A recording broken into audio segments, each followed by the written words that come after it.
फिर देर किस बात। चलो फिर शुरू करते हैं। अब यहाँ पर जल्दी से सबसे पहले नूडल्स को हम बॉईल कर लेते हैं। मैंने भगोने में पानी डाला है लगभग 2 लीटर, और उसमें जैसे ही पानी में बॉईल आ गया है ना, मैंने यहाँ पर 2 बड़े चम्मच में नमक मिला। नमक थोड़ा ज़्यादा ही रखना क्योंकि पानी भी बहुत ज़्यादा है। मैंने यहाँ पर लगभग 300 ग्राम नूडल्स का इस्तेमाल किया है। जो सबसे दुर्घटना घटने वाली बात होती है ना, वो यहाँ पर होती है। यहाँ पर ऐसे होती है कि नूडल्स आपने हमेशा तब डालनी होती है जब पानी एकदम गर्म हो, बॉइलिंग हो। दूसरी बात, नूडल्स डालते ही आप थोड़ा सा स्टर ज़रूर करना 30 सेकंड्स बाद, जिससे कि वो सारी नूडल्स इवनली पक पाए।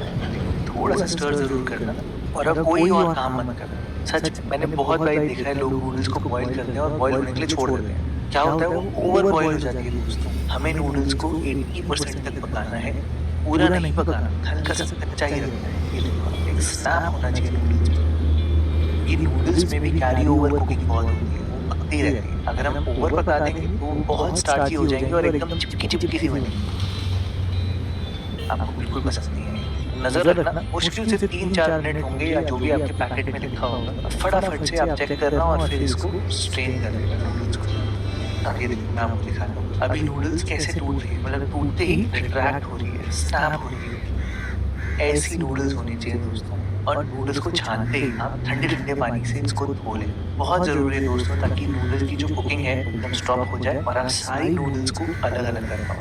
मैं आपको पानी डाल के दिखाऊं, नूडल्स देखो कैसे कॉन्ट्रैक्ट कर रही है।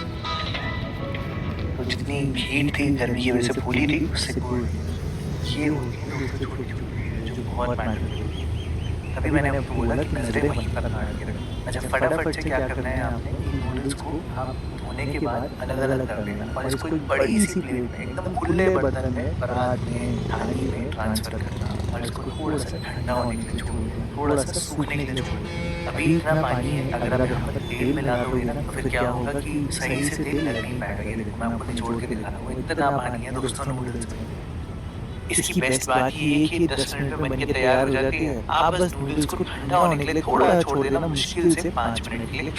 300 ग्राम नूडल्स के लिए मैंने यहाँ पर लिए हैं 2 प्याज, इनको ऐसे लंबे लंबे स्लाइसेस में काटे हैं। बिल्कुल जैसे नूडल्स होती है ना, वैसे ही कटिंग चॉपिंग करनी है। प्याज को वैसे अलग अलग जरूर कर लेना। शिमला मिर्च को भी मैंने लंबा लंबा काटा है। रही बात गाजर की, ऐसी स्टिक्स काटने में बड़ी दिक्कत होती है ना, तो आप ऐसे करना कि गाजर को ऐसे स्लांट स्लांट में काट लेना, और फिर जब आप उसको ऐसे एक के ऊपर एक रखोगे ना, तो आराम से आप इसकी ऐसी स्टिक्स निकाल पाओगे। ये देखो, है ना, हो गया ना इजी। नहीं तो अगर आपको इतनी मेहनत नहीं करनी तो आप इसको बड़े वाले मोटे वाले ग्रेटर से ना घिस लें, तब भी आपका काम है, कोई दिक्कत नहीं। मैंने यहाँ पर थोड़ी सी कैबेज का भी इस्तेमाल किया है। अब कैबेज में क्या होता है कि लोग ऐसे काटते हैं और ये नहीं करते। थोड़ी सी पिटाई भी करनी है कैबेज की, ताकि उसकी जो मिर्ची है वो खुल जाए और उसको एकदम फाइन लंबा लंबा काट पाओ। उसके साथ साथ मैंने हरा प्याज लिया है, हरा पाट बॉयलर रखा है, वाइट पाट बॉयलर रखा है, और थोड़ी सी चिली गार्लिक बनाने के लिए मैंने यहाँ पर थोड़ी सी मिर्ची फाइनली चॉप करी है और लहसुन भी करी है। अब फटाफट से नूडल्स पे आते हैं, क्योंकि अगर ज़्यादा देर सूखने के लिए रख दिया ना तो ये ज़्यादा सूख जाती हैं और चिपकने लग जाती हैं। फिर से सीरियसली ऐसा होता है नूडल्स। ये देखो मेरे हाथ में कैसे थोड़ा थोड़ा स्टार्च लगने लग गया है ना। तो अब आप यहाँ पर तेल लगा देना नूडल्स में अच्छे से। क्या होगा कि पानी काफ़ी हद तक सूख चुका है, ड्राई हो चुकी है। तेल लगाने से अब नूडल्स एकदम अलग अलग रहेंगे। स्टेप बाय स्टेप एक एक आप काम करोगे ना, आपकी नूडल्स बिल्कुल भी नहीं चुकेंगी, एकदम परफेक्ट बनेंगी जैसे बाजार में। और बाजार की तरह ही बना रहे हैं तो बाजार की तरह प्रिपरेशन भी कर लेते हैं। तेल रखा है मैंने, थोड़ा सा अजीनोमोटो लिया है, नमक लिया है, काली मिर्च है, मिर्ची और लहसुन है, और सब्जियाँ तो सारा चिली सॉस के ऊपर है। फटाफट से नूडल्स पर आते हैं। नूडल्स बनाने के लिए आपने गैस को सबसे हाई फ्लेम पर रखना है, सबसे ज़्यादा, और तेल डालना है। और तेल को चारों तरफ फैलाना बहुत ज़रूरी है अपनी कढ़ाई में। और जब तक तेल से धुआं नहीं निकलता तब तक आपने कुछ भी नहीं डालना। गरम गरम तेल में सबसे पहले आप लहसुन और मिर्ची डालना, बहुत जल्दी रोस्ट हो जाएगी क्योंकि बहुत गरम तेल है ना, इसलिए फटाफट से यहाँ पर प्याज भी डाल देना और हरा प्याज भी डाल देना।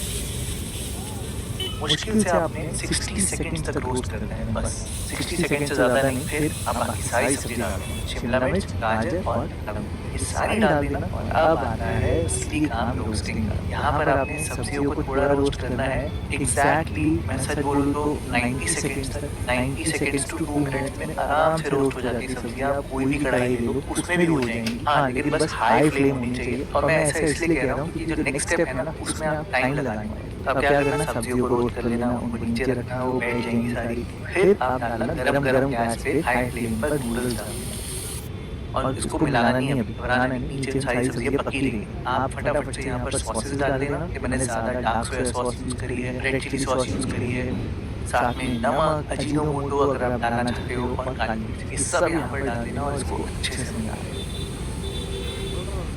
अब सब्जियां भी पक चुकी होंगी काफ़ी हद तक, थोड़ी सी क्रंची भी होंगी, थोड़ी सी पक भी चुकी होंगी और अब आपने बेसिकली स्टर करना है नूडल्स के साथ से। अच्छा, और अगर आपको मिलाने में दिक्कत है तो कोई दिक्कत नहीं है दोस्तों, आप ऐसे जो चिमटा होता है उसकी भी हेल्प कर सकते हो और आपका काम बढ़िया हो जाएगा। बस दोस्तों देखो, बिल्कुल स्ट्रीट स्टाइल नूडल्स ये बिल्कुल तैयार है। थोड़ी सी ऑयली है, थोड़ी सी स्मोकी है और इसलिए कि हमने एकदम हाई फ्लेम पर गरम गरम तेल में बनाया है। आप इसको बना कर देखना, जल्दी बन जाएगी और आपको बहुत